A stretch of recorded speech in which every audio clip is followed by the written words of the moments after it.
Olá, sou o professor Augusto Manzano e vamos hoje à 27ª aula, onde vamos comentar sobre as ações baseadas nas operações sobre listas. Nesta aula eu vou mostrar para você faixas de valores, compreensão de listas, quociente real ou inteiro, múltiplos de divisores, números primos e exercícios de fixação. Vamos falar sobre faixas de valores. A definição de listas pode se tornar tarefa trabalhosa, principalmente quando é necessário usar listas grandes. Fica difícil ficar escrevendo uma lista manualmente, então o que se pode fazer é ter em mãos uma função que cria essas listas de uma maneira mais cômoda. Uma maneira de mitigar este tipo de trabalho é possuir uma função que crie rapidamente listas e, assim sendo, considere o código para a função faixa. Observe então que faixa recebe 3 argumentos numéricos, número, vírgula, número, vírgula, número, e devolve uma lista numérica.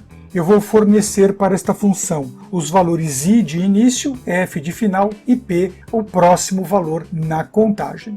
Se o meu i for maior que o f, então retorna uma lista vazia, ou a lista se tornou vazia. Se não, eu crio uma lista a partir do i, com o operador de construção anexado à faixa do i mais p, que é o valor do início mais o valor do próximo, até o final de p em p. Vejamos o código escrito em linguagem ROP, e antes de colocar esse código em execução, vamos estudá-lo mais detalhadamente. A função faixa opera a partir de 3 argumentos, sendo o i para determinar o valor inicial, o f para determinar o valor final e o p para determinar o próximo valor, ou seja, o passo de variação entre os valores do início i e o valor fim f. Com a função faixa é possível criar uma variedade bastante grande de listas, nesse caso numéricas. Então vamos colocar o código em operação e vamos fazer alguns exercícios como este. Gerar a faixa de 1 a 5 de 1 em 1. A partir do ambiente ROP, escreva o código da função e execute faixa de 1 até 5 de 1 em 1, ponto e vírgula, e Enter. Veja que eu tenho a apresentação da lista 1, 2, 3, 4 e 5 como previsto na ação da função faixa. Na sequência, vejamos então a definição de uma faixa com valores de 2 a 9 de 2 em 2. Após escrever a faixa de 2 a 9 de 2 em 2, temos o resultado 2, 4, 6 e 8 como previsto. Vejamos ainda a execução de uma faixa com valores menos 3, menos 1,5, 0, 1,5 e 3, iniciando a contagem em menos 3 até 3 de 1,5 em 1,5. Lembrando que no ambiente ROP, para escrever o valor negativo, eu tenho que fazê-lo escrevendo 0 menos 3, 3, 1,5. Vejamos. Após escrever a função, eu terei o resultado menos 3, menos 1,5, 0, 1,5 e 3. Tem-se ainda a apresentação da faixa com os valores de 0 a 8 de 2 em 2. E a faixa de 0 a 8 de 2 em 2 é apresentada como 0, 2, 4, 6 e 8, como previsto na apresentação.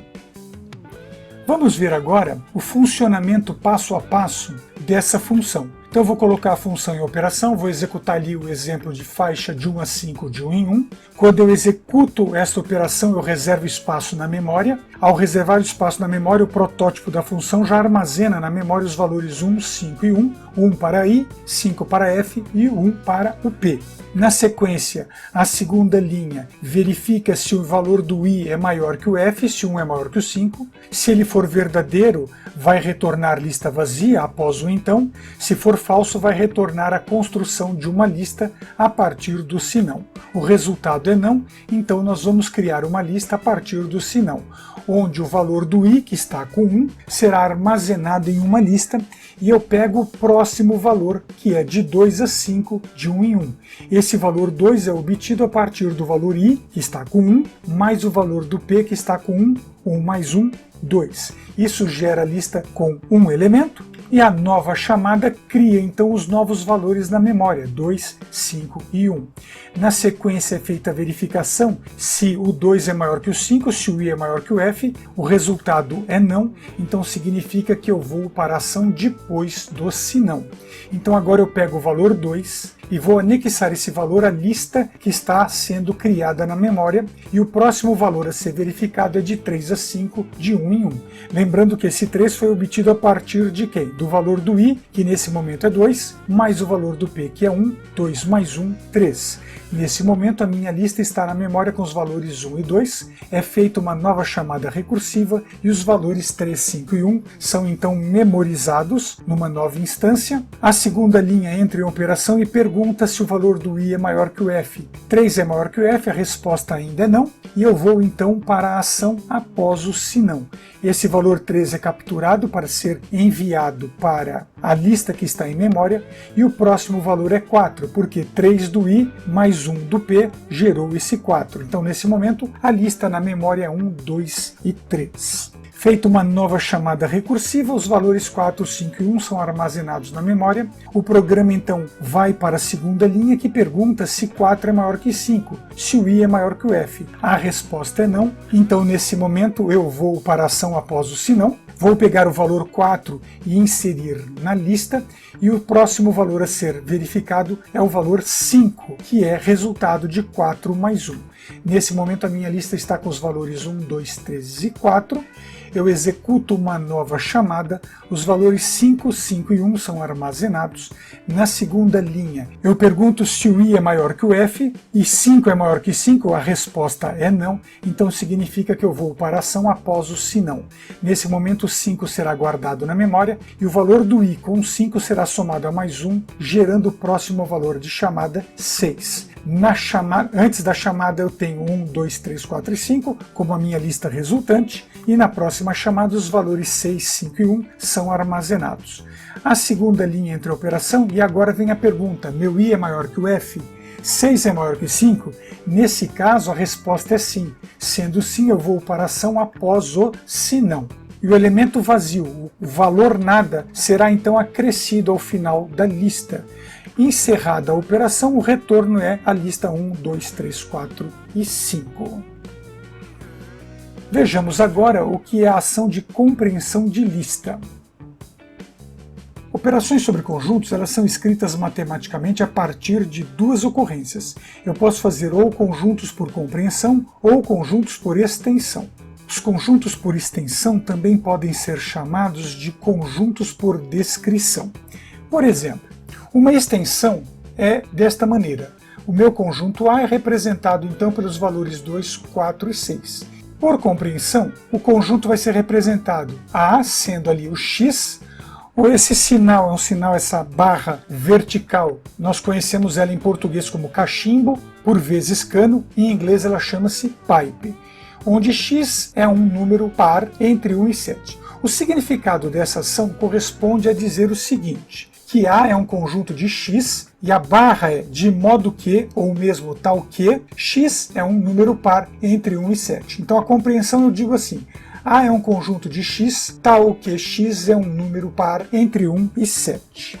Na computação, conjuntos por compreensão são conhecidos como compreensão de listas. É esse o termo que vamos usar na programação funcional.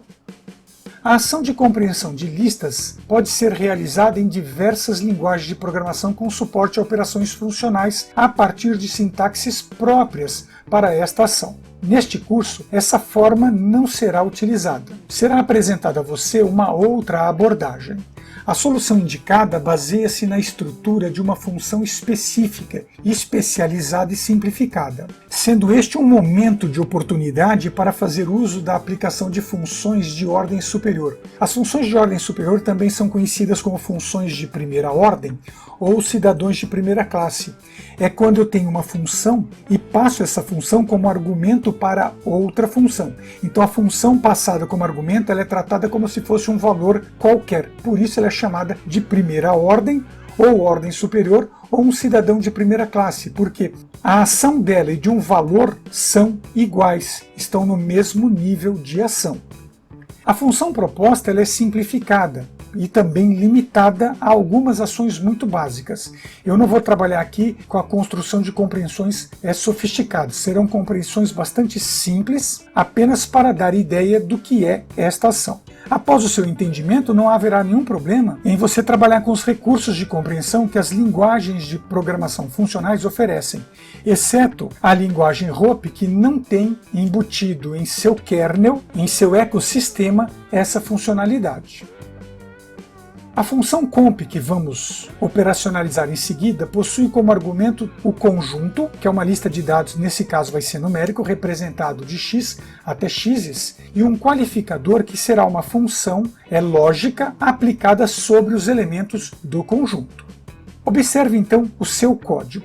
Comp é uma função que tem ali a recepção de uma lista numérica como primeiro argumento, vírgula, e de uma função.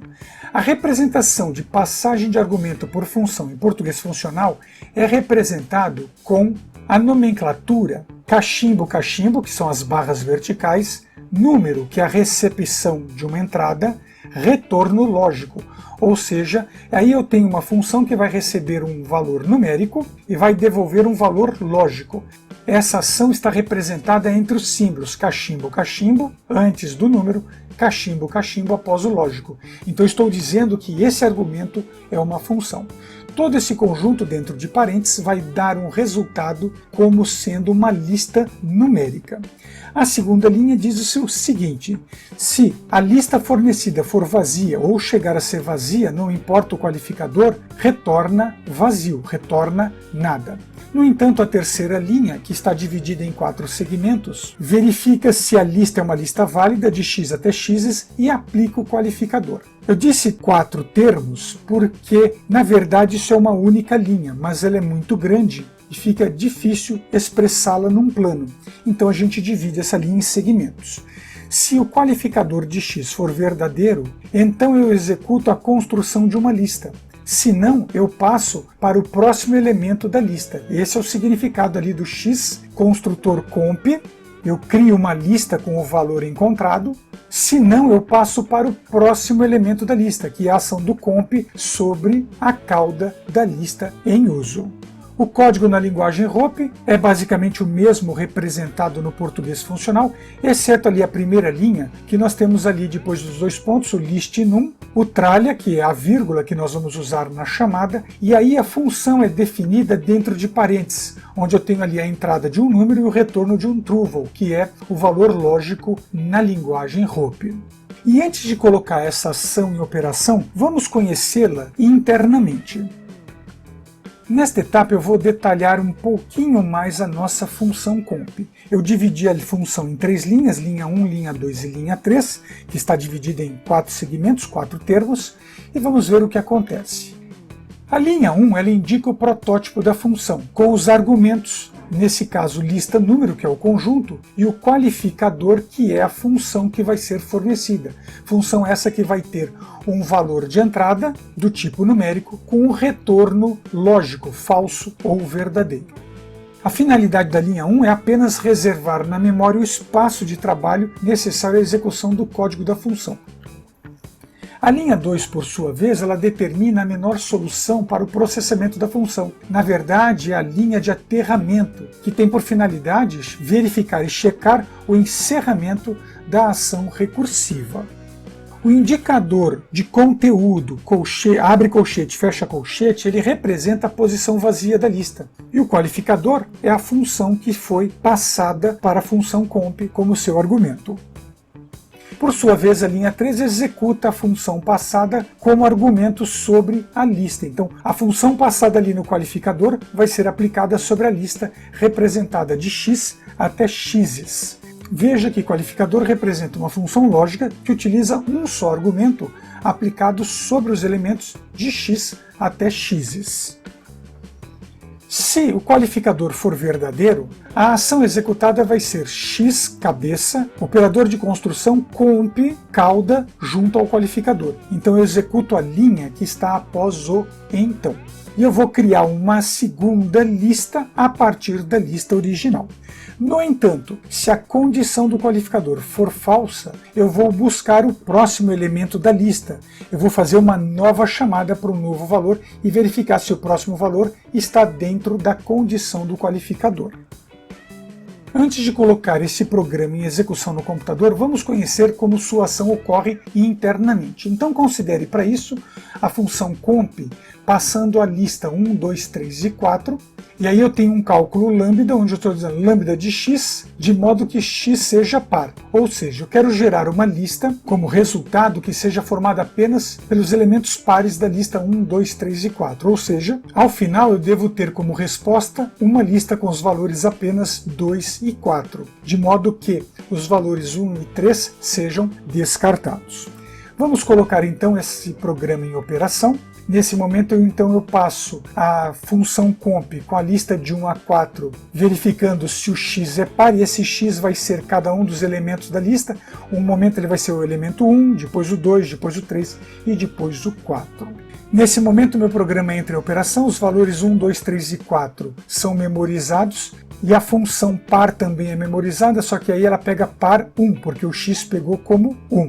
O meu 1 é par, se ele for par vai fazer uma ação, senão ele vai fazer outra. Vamos continuar na sequência, entro na segunda linha que verifica se a minha lista é vazia. Não é vazia, passo então para a terceira linha. Na terceira linha eu vou perguntar, o qualificador de x é verdadeiro? Ou seja, 1 é par? A resposta é não. Se é não, eu vou para a ação no se não. Ao ir para o se não, eu peguei quem? Eu peguei os x's, 2, 3 e 4, e vou aplicar o qualificador como par sobre o valor 2 na próxima chamada. Nesse momento eu faço a próxima chamada, reservo na memória os valores 2, 3 e 4 e o par 2, verifico se a lista está vazia, não é vazia, passa para a terceira linha. A terceira linha pergunta se o qualificador é verdadeiro.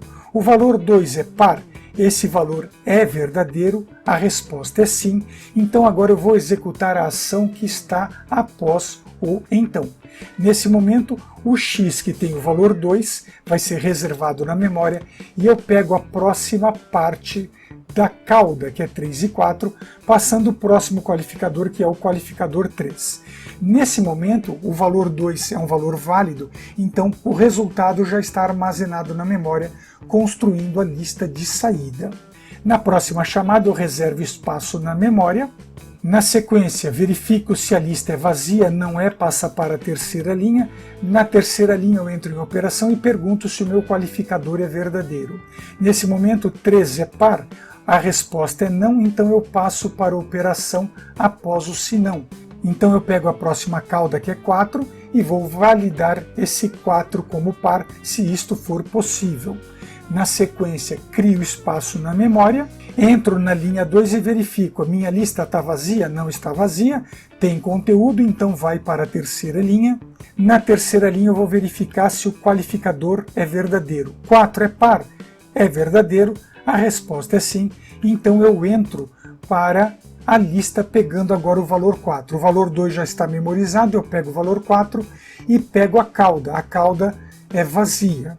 Nesse instante, a minha lista em memória é 2 e 4, faço uma nova chamada. Nesse momento eu não tenho nada para o valor par, mas eu tenho um conteúdo vazio. A segunda linha então se torna verdadeira, eu pego o conteúdo que está vazio e anexo ele junto à lista 2 e 4 para finalizar a concepção da lista. Ao terminar o programa, o retorno será a lista 2 e 4. Agora é o momento propício para colocarmos esta operação em andamento no ambiente Hopi. Então vejamos. A partir deste instante eu escrevo a função comp e vou colocar essa função em operação. No entanto, temos que tomar um cuidado. Eu quero fazer a verificação, por exemplo, do valor par. E vamos lembrar que a função par não está presente na memória. Por exemplo, aqui, par 4, ponto e vírgula, enter, me deu um erro, porque essa função foi criada numa aula anterior. Vamos então chamar esta aula, porque nós gravamos o conteúdo. Uses aula 10, ponto e vírgula. Se eu chamar agora par 4, ponto e vírgula, o resultado foi verdadeiro. Então agora eu posso fazer o teste que acabamos de validar passo a passo na apresentação do slide. Nesse momento escreva comp de 1 a 4, usando a função lambda de x para par de x e acione Enter, e você tem o retorno dos valores 2 e 4 como saída. Na continuidade, vamos ver mais alguns detalhes.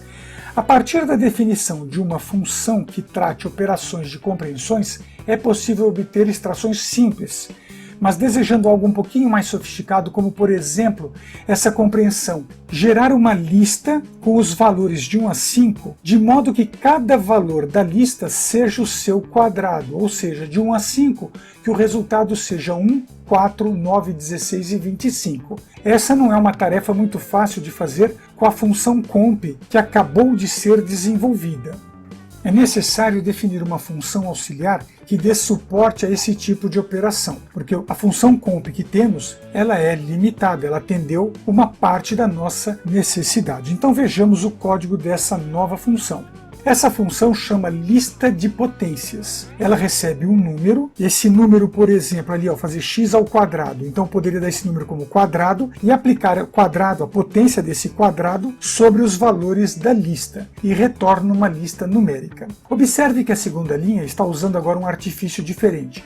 Eu coloquei ali o primeiro argumento como um underline, vírgula, vazio. Se acontecer isso, volta vazio. Esse underline significa qualquer tipo de valor. Qualquer coisa que eu coloque para número e estiver a lista vazia, volta como vazio. Já na terceira linha eu tenho ali que se eu recebi um valor n, um número n, com uma lista de x até x, eu devo pegar esse x, elevar ao quadrado e aplicar a lista da potência de n até os seus x, ou seja, até a sua cauda, percorrendo toda a cauda. Veja esse código escrito na linguagem Hope. Em Hope, a potência é feita com a função poll de x até n.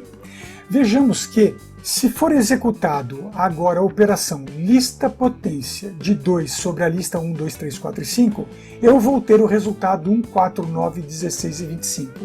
Vejamos esta ação no ambiente Hope.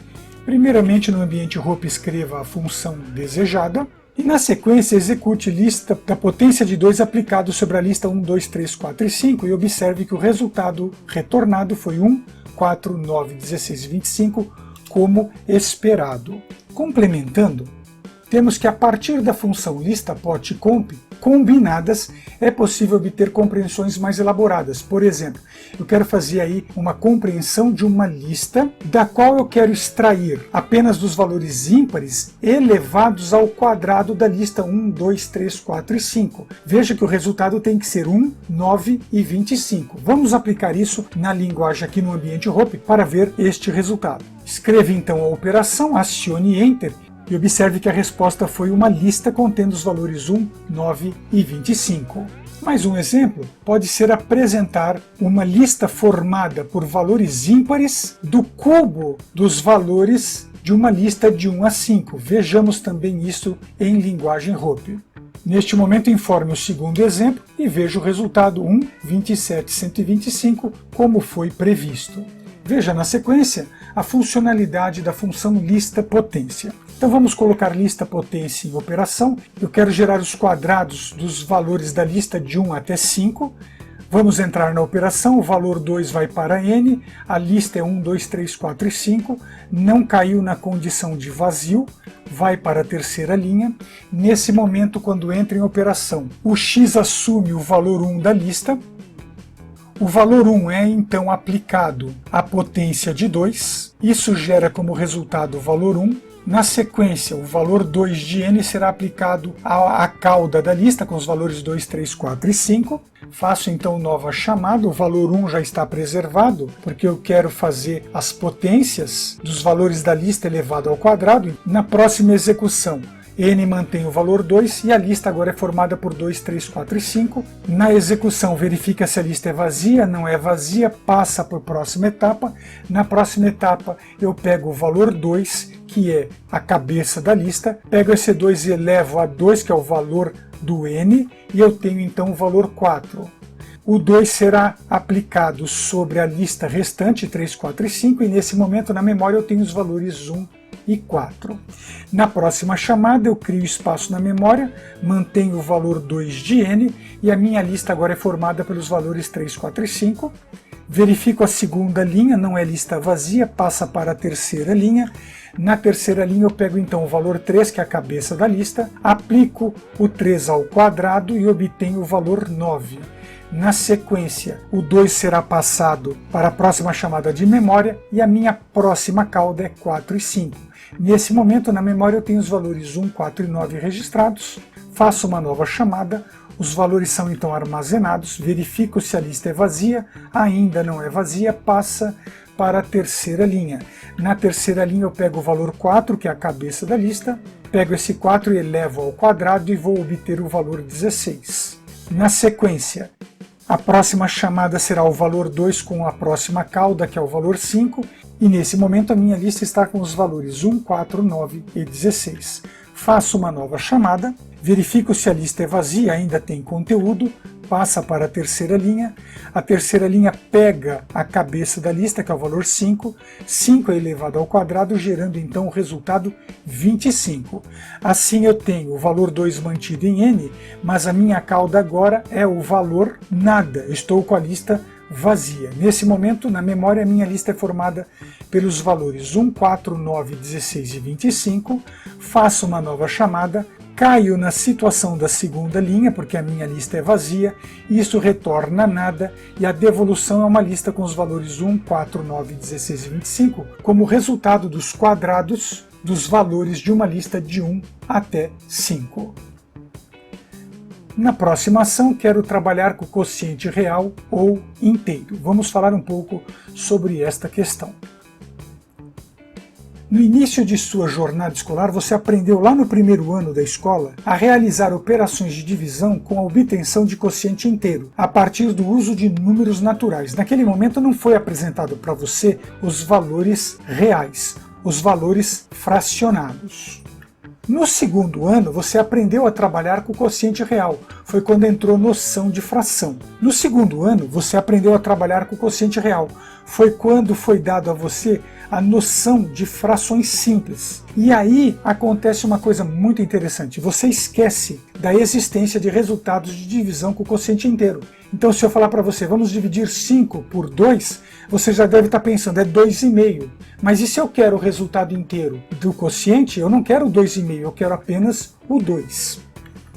E aqui temos um pequeno detalhe. É muito comum na ciência da computação haver a necessidade de se operar apenas os quocientes inteiros. Eu não quero o quociente real, eu não posso trabalhar com o real, eu tenho que trabalhar ele como inteiro. Normalmente na computação, o quociente real ele é obtido com a barra de divisão, mas o quociente inteiro ele é obtido com o operador div. Div é uma forma de expressar, porque dependendo da linguagem pode ser div por escrito, mas pode ser, por exemplo, barra barra, pode ser uma contra barra, contra barra, contra barra. A linguagem determina o seu operador de divisão. Muitas, inclusive, não têm o operador de divisão inteiro. E aí eu tenho que usar uma função interna tipo int para extrair a parte inteira da divisão. Mas no português funcional e na linguagem ROP nós temos o operador div. E ele é comum também em algumas outras linguagens funcionais. O que muita gente desconhece é que existe uma forma oficial na ciência matemática de fazer a representação de cálculo de divisão com o quociente inteiro. Mas isso não é apresentado no estudo matemático que você tem na escola. Vamos lembrar que a escola te dá uma base de aritmética e uma base de álgebra. Mas trabalhar com elementos matemáticos, isso fica direcionado para a profissão que você vai seguir. E na computação nós temos que trabalhar com números inteiros, muitas vezes. Então como representá-los? Existe uma maneira, e a maneira oficial de fazer isso vem de um livro muito importante na nossa área, do professor Knuth, ou como alguns dizem, Knut. O livro chama-se The Art of Computer Programming Fundamental Algorithms, ou seja, a arte da programação de computadores, algoritmos fundamentais. Em seu volume 1, na página 39, há a orientação de como fazer a representação matemática para representar valores inteiros. É uma representação que particularmente eu ensino para todos os meus alunos. Vamos agora à lousa para eu fazer essa demonstração mecanicamente para você entender. E se você quiser ver a respeito disso, consulte este livro. Então, dentro desse assunto de divisibilidade múltiplos, vamos considerar a seguinte operação. Você deve lembrar do famoso arme e efetue.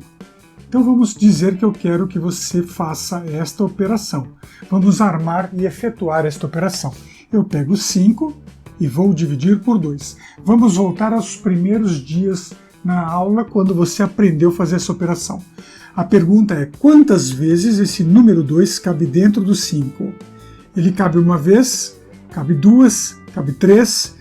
Então, se eu considerar 3 vezes, eu vou somá-los, eu vou ter 6 e eu ultrapassei o limite. Então, eu consigo pôr 2 vezes. 2 vezes 2, eu multiplico esse valor por esse, eu tenho 4, 5 menos 4, 1, e a operação encerra por aqui. Porque quando você aprendeu lá, nos primeiros anos, ali no primeiro ano, você aprendeu a fazer divisão com o número inteiro.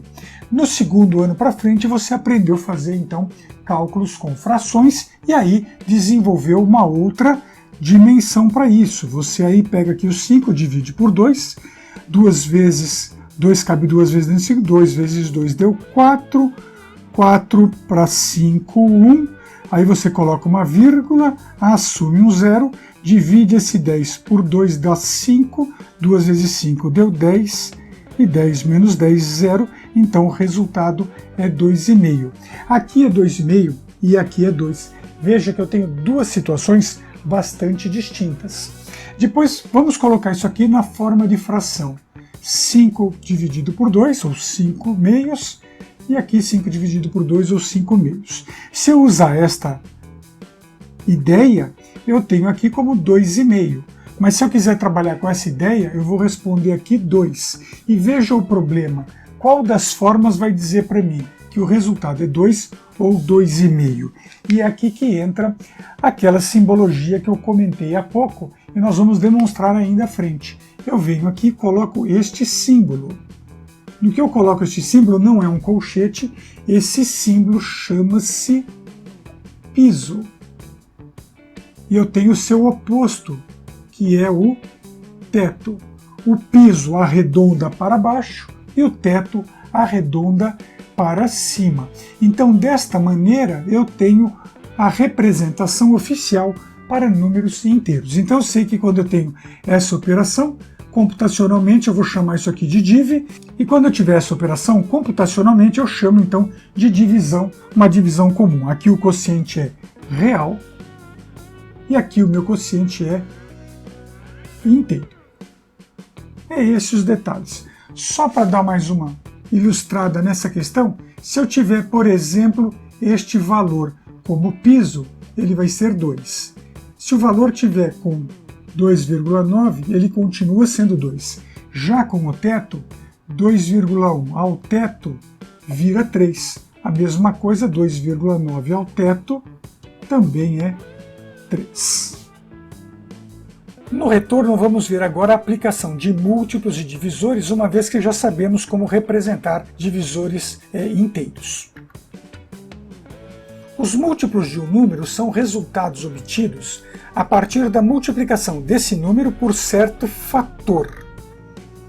As ações sobre múltiplos e divisores são ações imputadas sobre valores naturais, ou seja, valores inteiros. Eu não faço essa operação sobre valores reais. Para saber se um valor é múltiplo de outro valor, basta dividi-los com o quociente inteiro e verificar se o resto da divisão é igual a zero. Se eu pego um dividendo, divido por um divisor com o quociente inteiro, e o resto dessa divisão é zero, então o dividendo é divisível pelo divisor.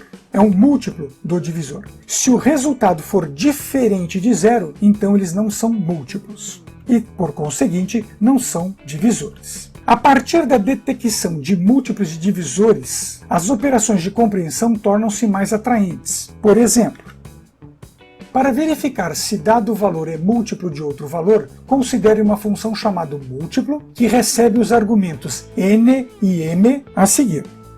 Veja que na primeira linha eu tenho ali múltiplo, recebendo dois números e voltando um resultado lógico. Ele vai dizer para mim se é verdadeiro ou falso. Então, se o n for divisível por m, ou seja, n dividido por m, resultar resto igual a zero, então é verdadeiro, se não é falso. Esta é uma função bastante simples.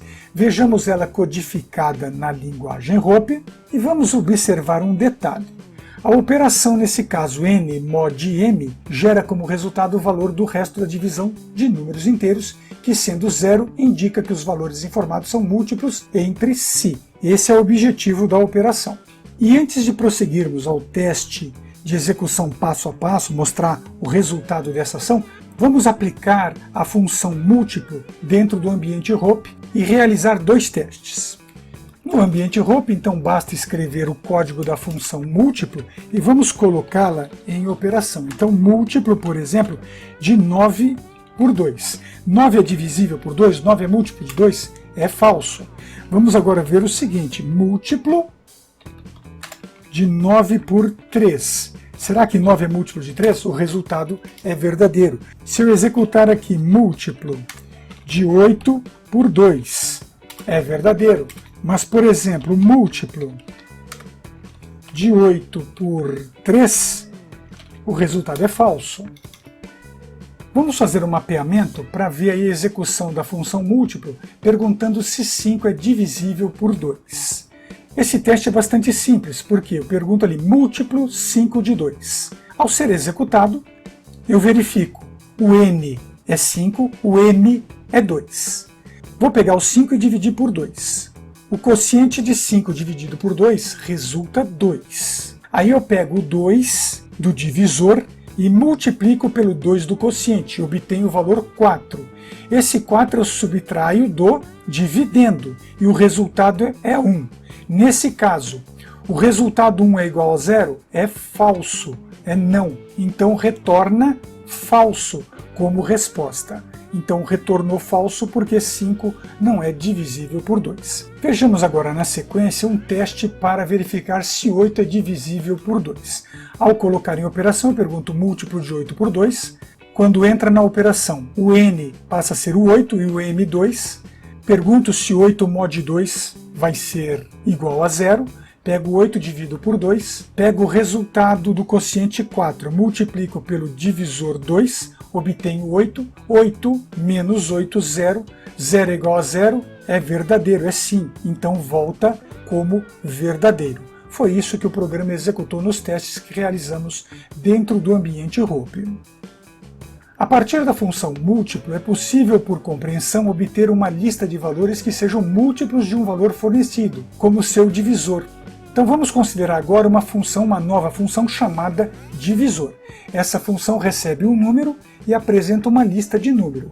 Ao fornecer o número n, a compreensão vai gerar uma lista na faixa de 1 até n de 1 em 1, de modo que a função lambda de d seja múltiplo de n sobre o valor d. Vejamos então o seu código escrito na linguagem ROP, que daqui a pouco vamos colocar em operação, e veja que a função efetua uma compreensão utilizando-se a função múltiplo. Se executado o divisor de 10, o resultado retornado será 1, 2, 5 e 10. Então vamos ver a aplicação desse recurso usando então o divisor de 10. A partir do ambiente ROP, escreva então a execução da função divisor e vamos chamar aqui divisor de 10 e vamos ver os resultados 1, 2, 5 e 10 como previsto. Vamos então a um problema.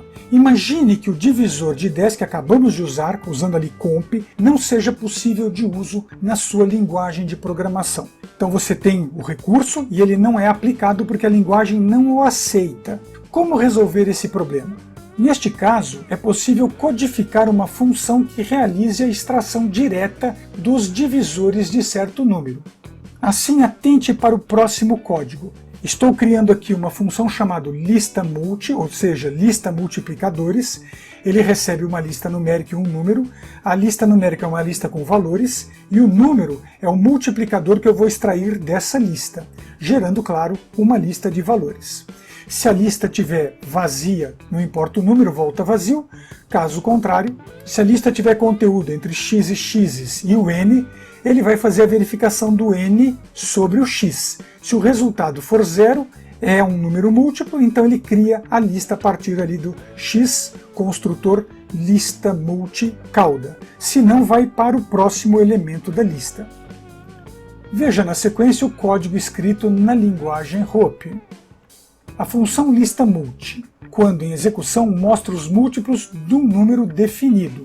Então, por exemplo, se eu tiver aqui o lista_multi e colocar na função uma lista como 1, 2, 3, 4, 5 e 6, ele vai mostrar os múltiplos desses valores. Se eu falar, eu quero ver o múltiplo de 3, dessa lista de 6 posições, quem são os múltiplos de 3? É o número 1 e o número 3. O 3 não é múltiplo de 4, o 3 não é múltiplo de 5, e o 3 não é múltiplo de 6. 6 é múltiplo de 3, mas 3 não é múltiplo de 6. Vejamos. Vou pegar aqui a calculadora do Windows. Se eu pego 6 e divido por 3, o valor é 2. O resto foi 0. Vamos fazer isso obtendo o resto. Se eu pegar aqui o 6, mod 3 e acionar o igual, deu 0, porque é o resto de 0. Agora vamos fazer outro teste. 3 mod 6. Se eu acionar o igual, deu o valor 3, ou seja, só é múltiplo se for o valor 0 no retorno dessa resposta. Vamos ver na sequência o mapeamento de execução desta ação. Por exemplo, eu quero apresentar os múltiplos de 2 de uma lista formada por 1, 2, 3 e 4. Dessa lista 1, 2, 3 e 4, os múltiplos são 1 e 2. O 2 não é múltiplo de 3, o 2 não é múltiplo de 4. Quando muito, 4 é múltiplo de 2. Então, colocando em operação, nós temos a passagem da lista 1, 2, 3, 4 e do valor 2 para a função lista_multi. Pego então a lista e o valor do múltiplo, e o programa em execução verifica se a lista é vazia, não é, passa para a próxima linha. Na próxima linha pergunta 2 mod 2. 2 mod 2 é 0. 0 é igual a 0 é sim. Então o que acontece? Ele coloca o valor na lista. Na chamada da próxima ação, ele pega a cauda 2, 3, 4, executa a verificação da segunda linha e na terceira linha pergunta 2 mod 2 é igual a 0?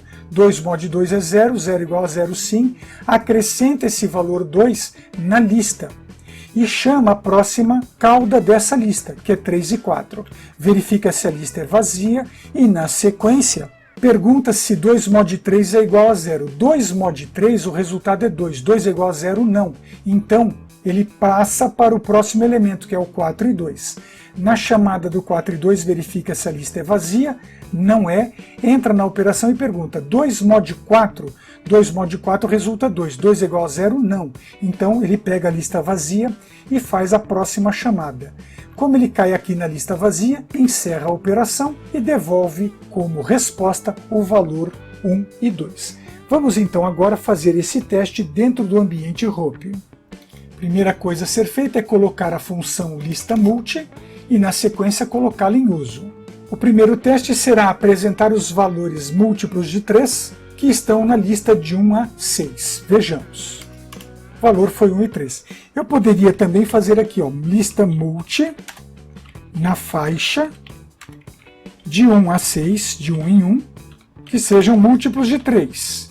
E o resultado será 1 e 3. Vamos fazer o teste feito passo a passo, lista_multi, a lista formada pelos valores 1, 2, 3 e 4, múltiplo de 2. O retorno é 1 e 2.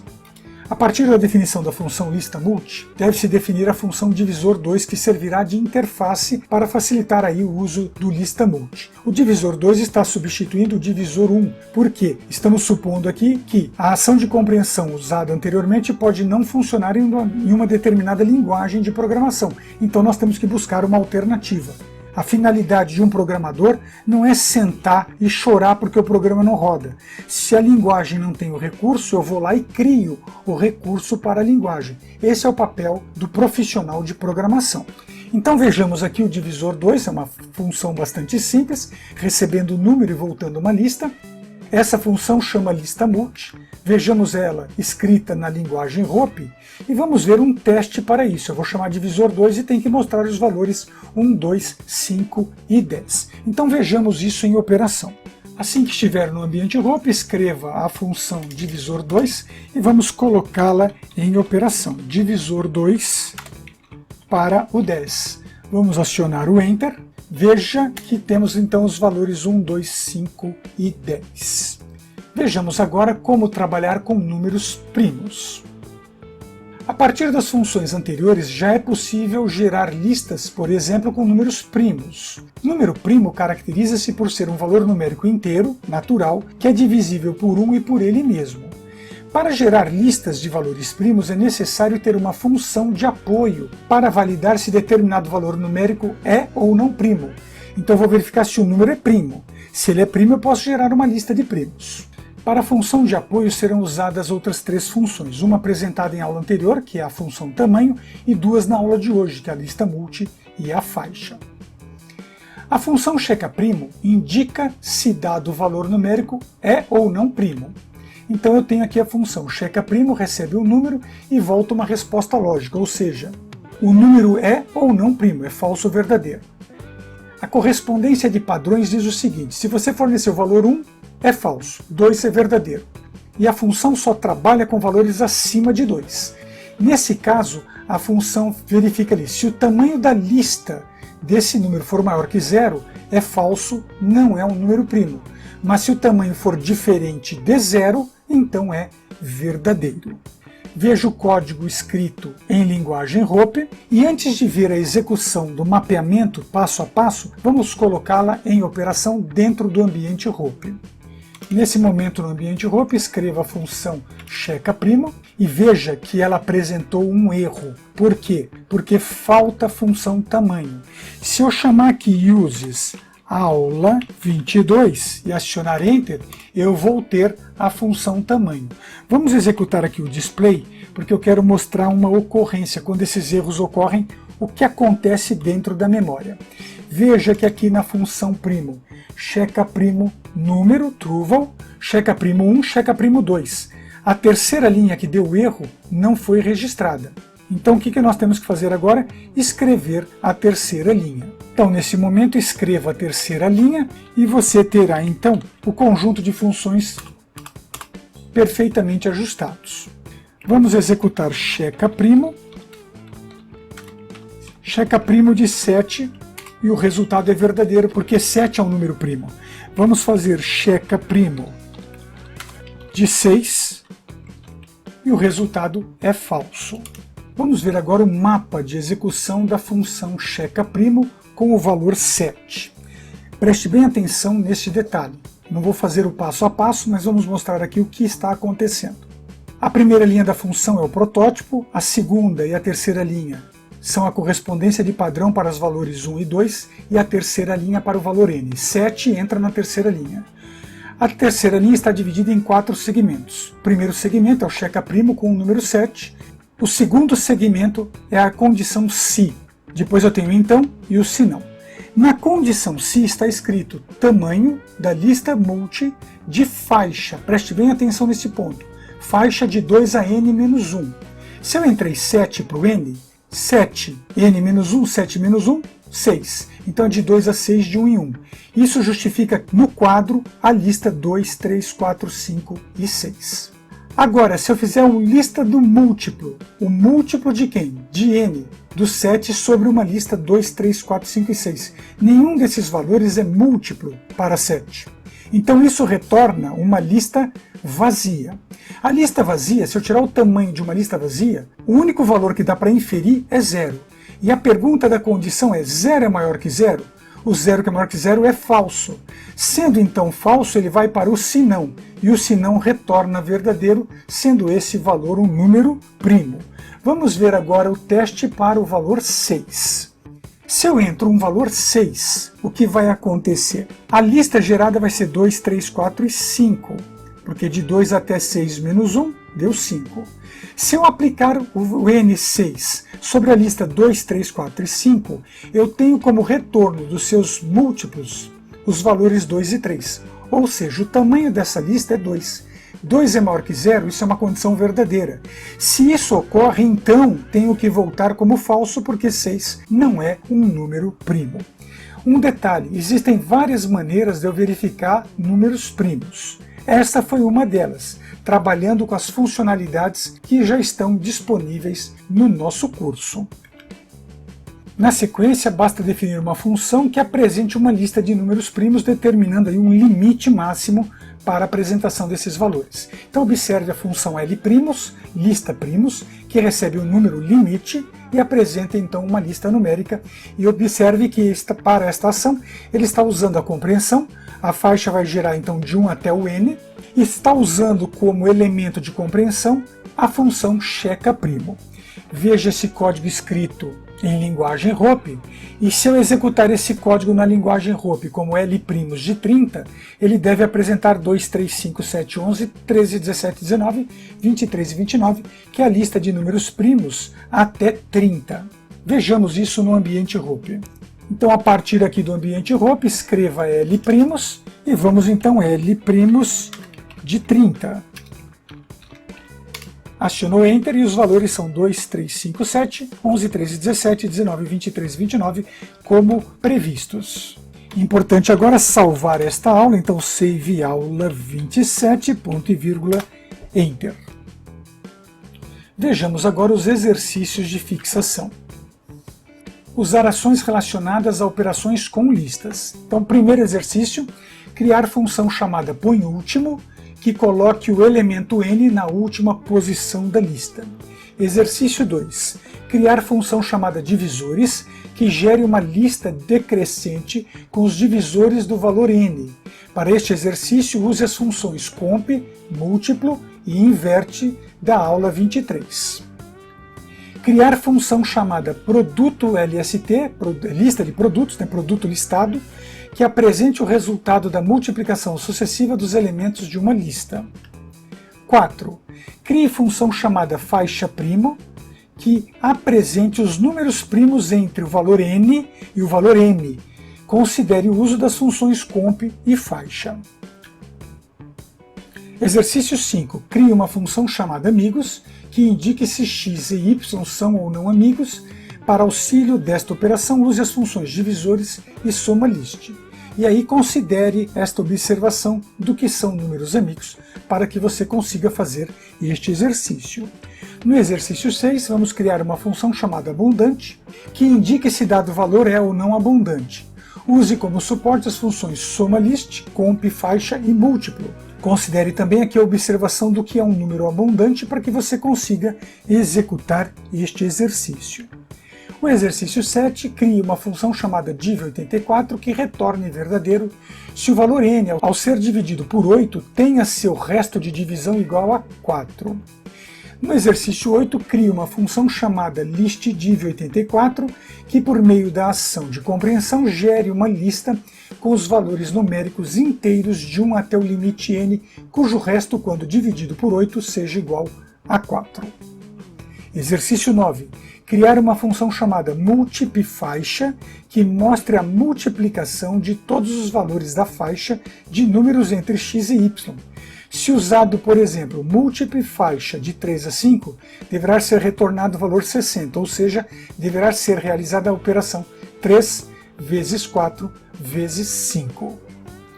Para a execução dessa aula, eu usei o modelo Matrix do site fppt.com, além dos recursos do ambiente ROP para demonstração dos exercícios de aprendizagem.